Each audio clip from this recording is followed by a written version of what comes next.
Hello students, MA previous political science की class में आप सभी का स्वागत है। व्याख्यान की श्रृंखला में हम भारतीय संविधान की विशेषताओं पे चर्चा कर रहे हैं। कल की क्लास में हमने ये देखा था कि भारतीय संविधान विश्व का सबसे व्यापक संविधान है जो संपूर्ण प्रभुत्व संपन्न लोकतांत्रिक गणराज्य है। साथ ही साथ इसमें समाजवादी राज्य की विशेषताओं को समाहित किया गया है। आज के लेक्चर में हम ये देखेंगे कि भारतीय संविधान में 42वें संवैधानिक संशोधन के द्वारा भारत को स्पष्टतया पंथ निरपेक्ष राज्य घोषित किया गया है। अब पंथ निरपेक्षता क्या है? सबसे बड़ी बात कि राज्य की दृष्टि में सभी धर्म समान हैं और राज्य के द्वारा विभिन्न धर्मावलंबियों में कोई भेदभाव नहीं किया जाएगा। यद्यपि मूल संविधान में कहीं भी भारत को स्पष्टतया पंथ निरपेक्ष राज्य घोषित नहीं किया गया है, किंतु फिर भी कुछ ऐसी व्यवस्थाएं की गई जिनके कारण उसे पंथ निरपेक्ष राज्य का स्वरूप प्राप्त हो जाता है। भारतीय संविधान की प्रस्तावना में सभी नागरिकों को धर्म, विश्वास और पूजा अर्चना की स्वतंत्रता दी गई है। मौलिक अधिकारों के अंतर्गत भी ये कहा गया है कि राज्य, धर्म, जाति, लिंग या इनमें से किसी भी आधार पर अपने नागरिकों में कोई भेदभाव नहीं करेगा।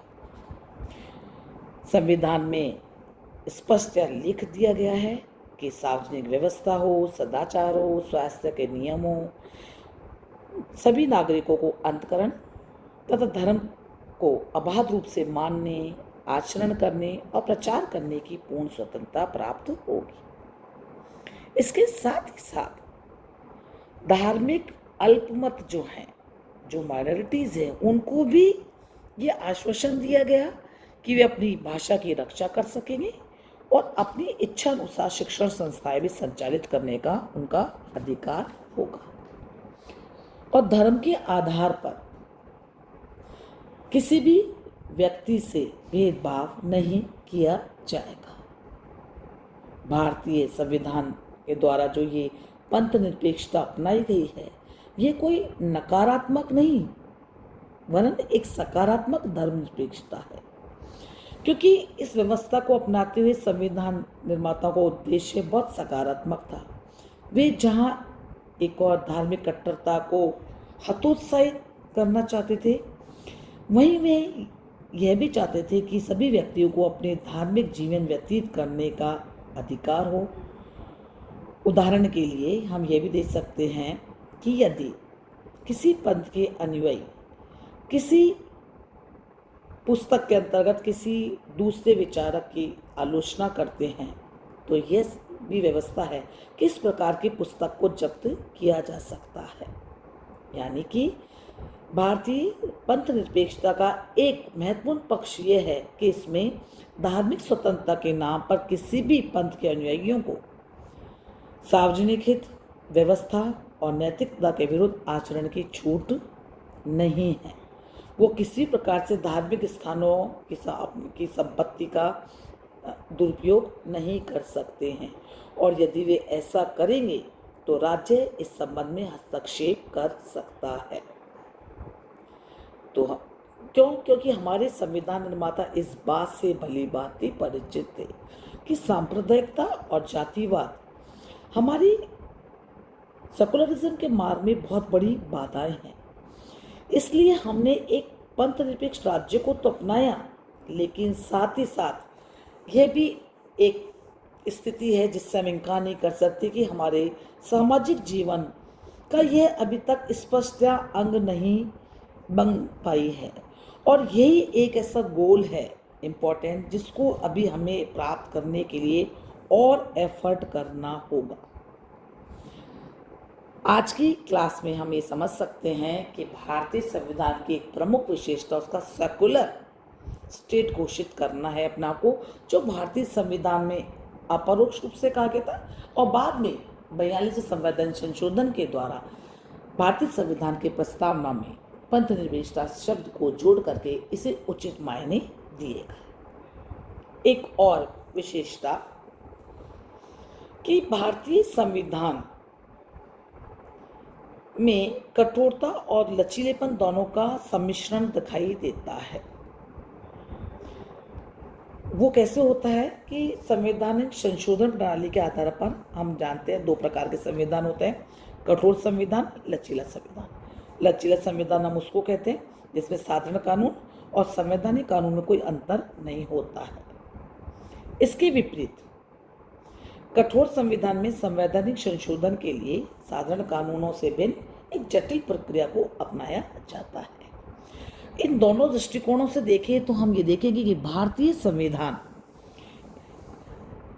दोनों का सम्मिश्रण हमको ज्यादा दिखाई देता है।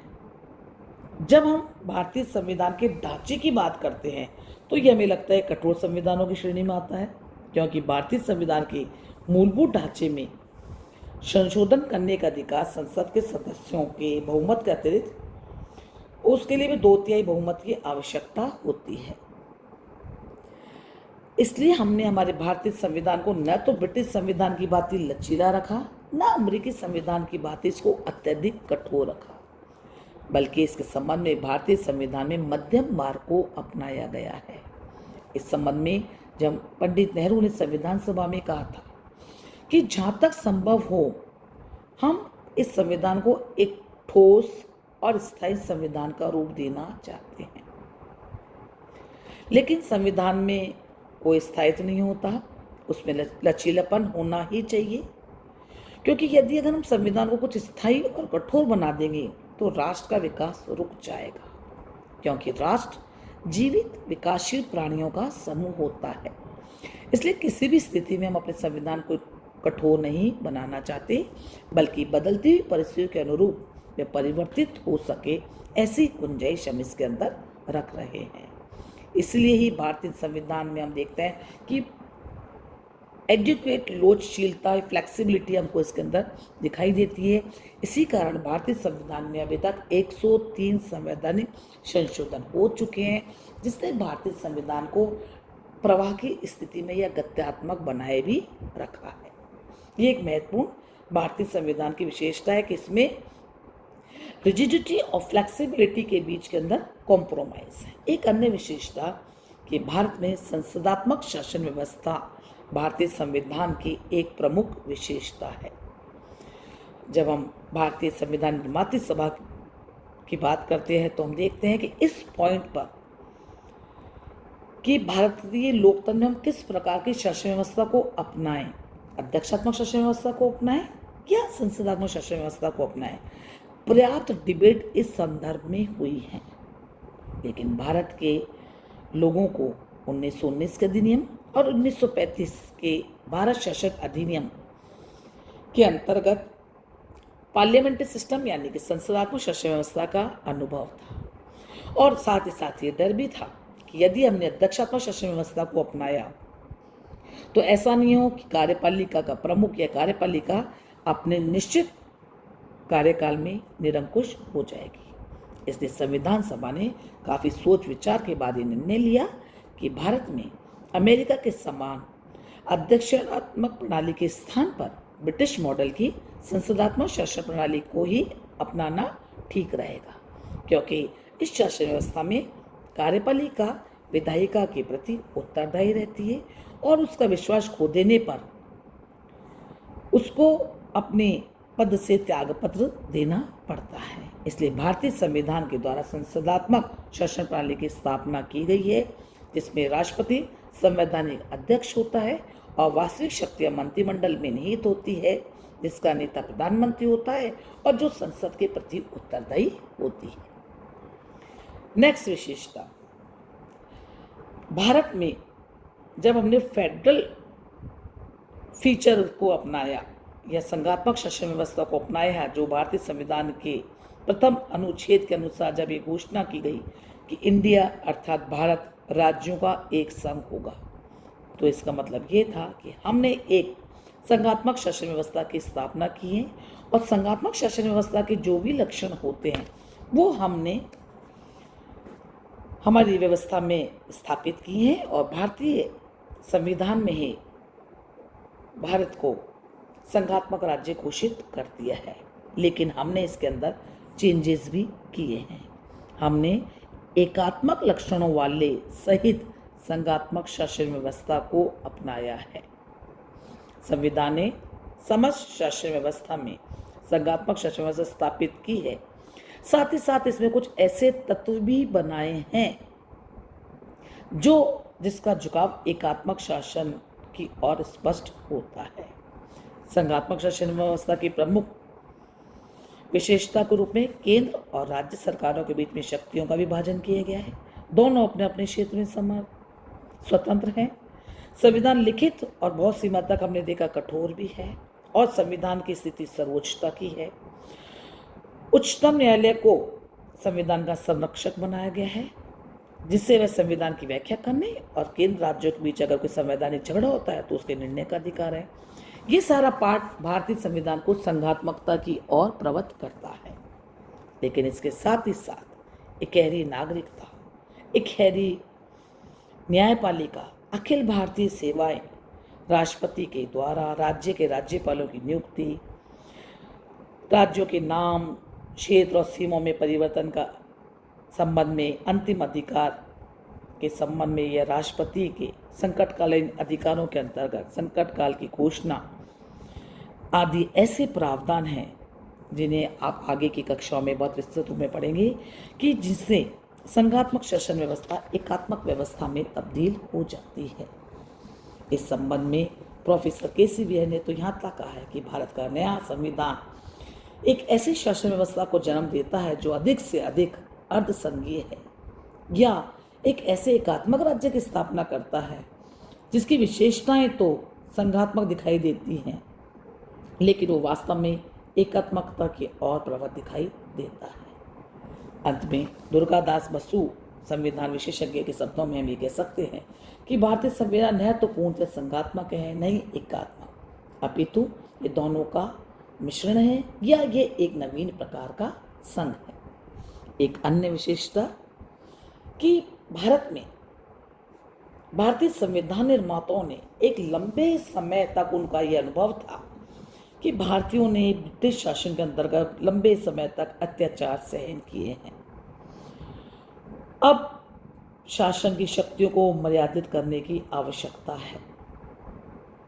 इसलिए हमने अमेरिका और आयरलैंड के संविधानों की तरह हमारे देश के संविधान के द्वारा भी नागरिकों को फंडामेंटल राइट्स यानी कि मौलिक अधिकार प्रदान किए गए।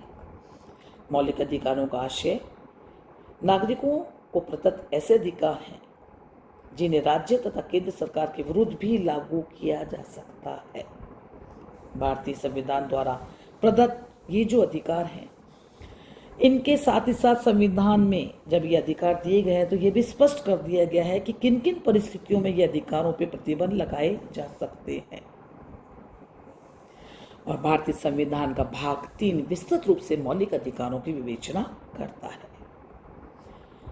मूल संविधानों में तो मात्र मौलिक अधिकारों की ही व्यवस्था की गई थी, लेकिन 42वें संवैधानिक संशोधन के द्वारा 1976 में जो 42वें संवैधानिक संशोधन के द्वारा मूल संविधान में एक नया भाग 4 क जोड़ा गया है, जिसमें नागरिकों के मूल कर्तव्यों का भी उल्लेख किया गया है।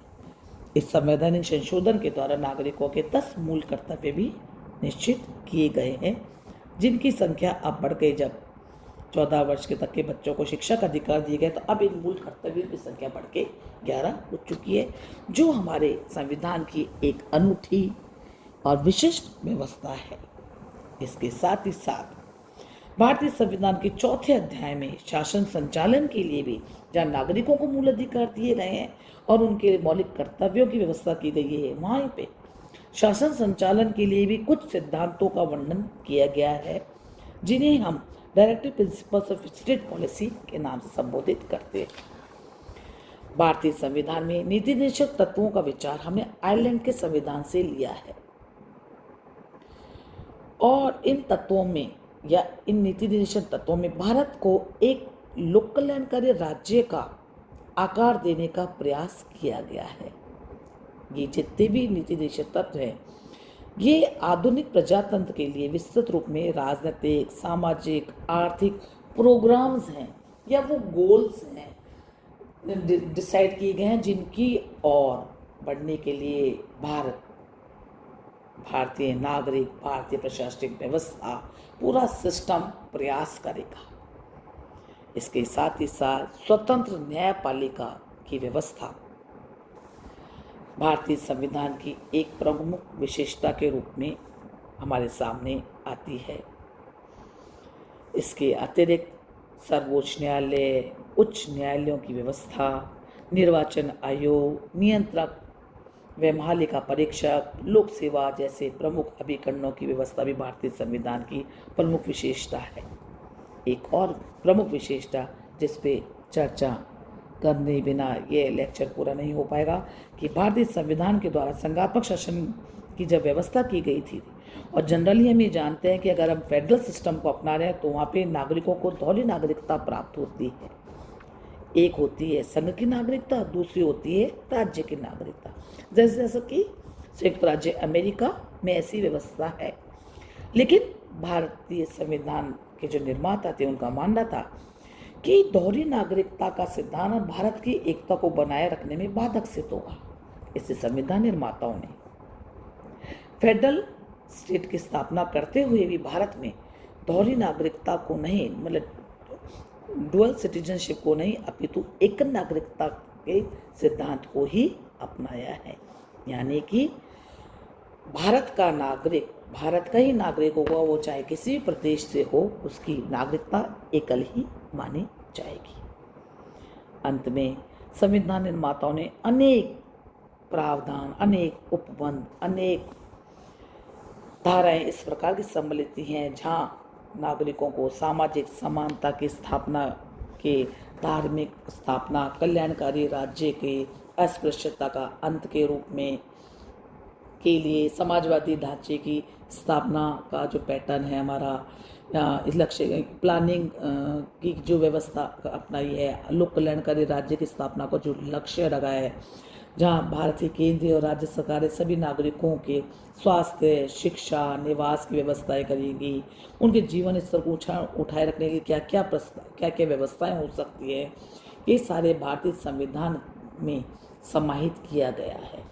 तो कुल मिलाकर के हम देखते हैं कि भारतीय संविधान मात्र कुछ अधिनियमों या बहुत सारी डिबेट्स का ही संकलन मात्र नहीं है, अपितु भारतीय संविधान में ऐसे प्रावधानों को भारतीय संविधान निर्माताओं ने हमारे लिए समाहित किया है कि भारत जैसे देश जो इतने झंझावतों के बावजूद आज खड़ा हुआ है, एक विश्व की महान शक्ति बनने की ओर अग्रसर है, वो मात्र हम नागरिकों के प्रयासों के साथ साथ भारतीय संविधान की जो देन हमें हमारे संविधान निर्माताओं ने, हमारे अग्रणी नेताओं ने हमें दिए, उनके इस अविस्मरणीय जो उपहार उन्होंने हमें दिया है, इसको हमें अक्षुण्ण बनाए रखना है और भारत में एकता, अखंडता को मजबूत करना है। धन्यवाद।